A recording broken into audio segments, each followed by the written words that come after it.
Israel और Hamas के बीच युद्ध के 7 महीने से ज्यादा बीत चुके हैं, लेकिन अब इस युद्ध में सीज फायर के लगने यानी युद्ध को रोकने को लेकर चर्चा हो रही है।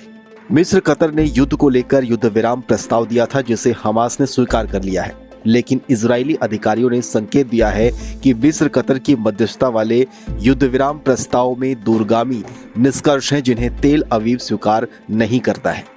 इजरायली प्रधानमंत्री के कार्यालय ने बाद में जारी एक बयान में कहा कि वॉर कैबिनेट ने सर्वसम्मति से राफा में ऑपरेशन जारी रखने का निर्णय लिया है।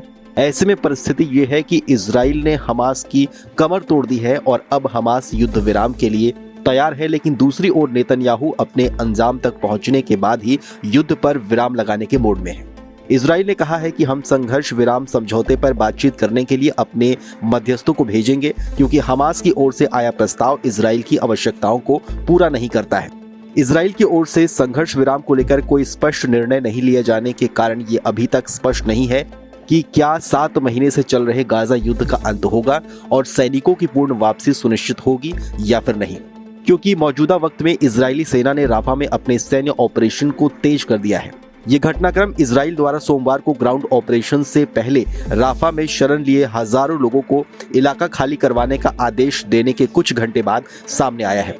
अमेरिकी राष्ट्रपति जो बाइडेन ने भी सोमवार की शाम को अपने इजरायली समकक्ष बेंजामिन नेतन्याहू से टेलीफोन पर लंबी बातचीत की, जिसमें वॉशिंगटन ने गाजा के दक्षिणी शहर राफा पर एक बड़े जमीनी हमले के प्रति अपना विरोध दोहराया। तुर्की के राष्ट्रपति एर्दोगन सहित विदेशी नेताओं ने संभावित युद्ध विराम की खबर का स्वागत किया। एर्दोगन ने पश्चिमी देशों से युद्ध विराम समझौते को स्वीकार करने के लिए इजरायली नेतृत्व पर दबाव बनाने का भी आग्रह किया है।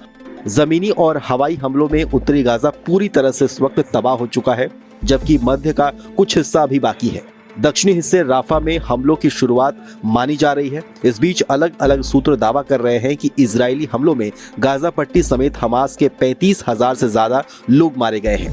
वैसे यूनाइटेड नेशंस की तुर्की की साइट में मार्च में ये आंकड़ा करीब 31,000 से ज्यादा था। वहीं 72,000 से ज्यादा लोग जख्मी हुए हैं। इजरायली सेना के मुताबिक दो तरफा हमलों में उसके करीब 247 सैनिक मारे गए हैं, जबकि 1.5 लाख के करीब सैनिक जख्मी हुए हैं। यूएन के मुताबिक गाजा में नाकेबंदी और हमलों की वजह से राशन पानी नहीं पहुंच पा रहा है। इसकी वजह से हर 4 में से एक शख्स खाने की कमी से जूझ रहा है।